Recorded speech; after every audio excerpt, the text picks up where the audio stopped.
வீட்டிற் புத்தகமும் நானும் கையோகம் புரிந்ததொரு வேலை தன்னில் இனித்த புவி இயற்கைகளில் எல்லாம் கண்டேன், இசை கேட்டேன், மனம் உண்டேன், சுவைகள் உண்டேன்.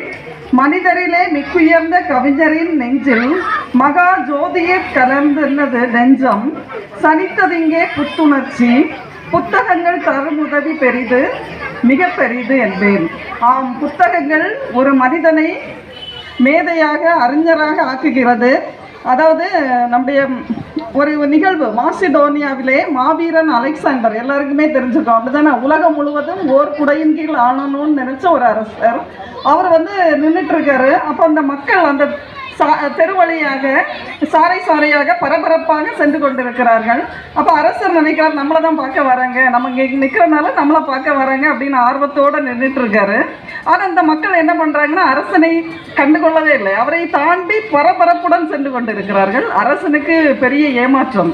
என்னடா, நான் உலகையே அடக்கி ஆளும் திறமை மிகுந்த ஒரு அரசன், என்னை கண்டு இந்த மக்கள் ஏன் காணாமல் சென்று கொண்டிருக்கிறார்கள், என்னை தாண்டி போய் கொண்டிருக்கிறார்கள் என்று அவர் ஒரு குழப்பத்தோடு தன்னுடைய அமைச்சரை கூப்பிட்டு கேட்கிறார். ஏன் இந்த மக்கள் என்னை பார்த்தும் கண்டுகொள்ளாமல் அவசரத்தில் போயிட்டு இருக்காங்க, என்ன விஷயம் அப்படின்னா? அப்போ அவர் சொல்றாரு, இங்க ஒரு அறிஞர், அதாவது டயோஜெனிஸ்ன்னு சொல்லக்கூடிய ஒரு அறிஞர் வந்திருக்கிறாரு, அவரை பார்க்க தான் எல்லாரும் போயிட்டு இருக்காங்கன்னு. அப்போ இவருக்கு என்ன தோணுதுன்னா, நம்மளை விட பெரிய ஆளா அந்த ஆளு, சரி அந்த ஆளை என்ன பார்க்க வர சொல்ல அப்படின்னு சொல்லிட்டு அவருடைய அமைச்சரை அனுப்புகிறார். அமைச்சர் போய், உங்களை மன்னர் அழைக்கிறார், வாங்கள் அப்படின்னு சொல்லி கூப்பிடாரு. அவர் சொல்றாரு, மன்னரை இங்கே என்னை பார்க்க சொல், நான் அங்கே வர முடியாது அப்படின்னு சொல்லி அனுப்பிடுறாரு. அமைச்சர் போய் சொல்கிறாரு, அவர் நீங்கள் தான் போய் அவரை பார்க்கணும், அவர் வரமாட்டார் அப்படின்னு. அரசருக்கு பயங்கர கோபம். தன்னுடைய குதிரையில் போகிறாரு. சரி என்னதான் பார்ப்போம், இந்த மனுஷனுக்கு நல்லா திட்டு கொடுக்கணும் அப்படின்னு சொல்லி கோபத்தோடு போயிட்டு இருக்காரு. அப்போ அங்கே அந்த டயோஜெனிஸ் அறிஞர் என்ன பண்ணுகிறாருன்னா, அந்த சூரிய ஒளியின் நிழலில் ஒரு புத்தகத்தை வாசித்து அந்த மக்களுக்கு விளக்கி கொண்டிருக்கிறார். அப்போது அரசர் போய் அந்த குதிரையோடு நிற்கும்போது குதிரையினுடைய நிழல் அந்த புக்கை மறைக்குது. அப்போ அந்த டயோஜெனிஸ் அறிஞர் என்ன சொல்கிறாருன்னா, என்ன முட்டாள், குதிரையை வச்சு எனக்கு நிழலை மறைச்சது, முட்டாளை ஒதுங்கிடல அப்படின்னு யாரை பார்த்து சொல்கிறாரு? மாவீரர் அலெக்சாண்டரை பார்த்து.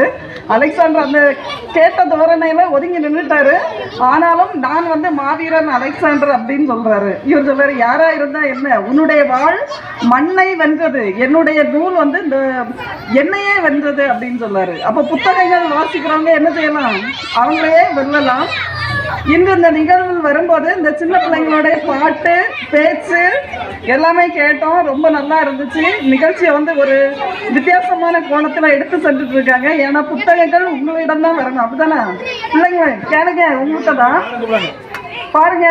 இப்போ உங்கள்கிட்ட விளவங்களோட சட்டமன்ற உறுப்பினர் என்ன சொன்னாங்க, புக்கு படிப்பீங்களான்னு கேட்டாங்க, அப்படித்தானே? அவங்க கிடைக்கிற சின்ன சின்ன துண்டு பேப்பரெல்லாம் வாசிப்பேன்னு சொன்னாங்க, அப்படித்தானே? நானும் கூட அப்படிதான். அதாவது கடைக்கு போயிட்டு பொட்டலங்கள் வரும் தெரியுமா, அந்த பொட்டலத்தை பிரித்து அந்த பேப்பரை வாசிப்பேன் சின்ன பிள்ளையா இருக்கும்போது, உங்கள் வயசில் இருக்கும்போது. இன்னைக்கு இந்த மேடை, அதனால நீங்களும் என்ன ஆகணும், நல்ல வாசிப்பாளர்களாக வரணும். புத்தகம், அதாவது பள்ளி பாட புத்தகத்தை தாண்டி இந்த மாதிரி புத்தக கண்காட்சிகளில் சின்ன சின்ன புத்தகங்களை எடுத்து நீங்கள் இப்போவே வாசிக்க தொடங்கணும், பெரிய ஆட்களாக வரணும்னு சொல்லி ஆசைப்படுகிறேன். இந்த நிகழ்வை ஏற்பாடு செய்த அனைவருக்கும், நம்முடைய சிவனி சதீஷ் அவருடன் இணைந்து உழைக்கும் அனைவருக்கும் நன்றி கூறி விடைபெறுகிறேன். நன்றி, வணக்கம்.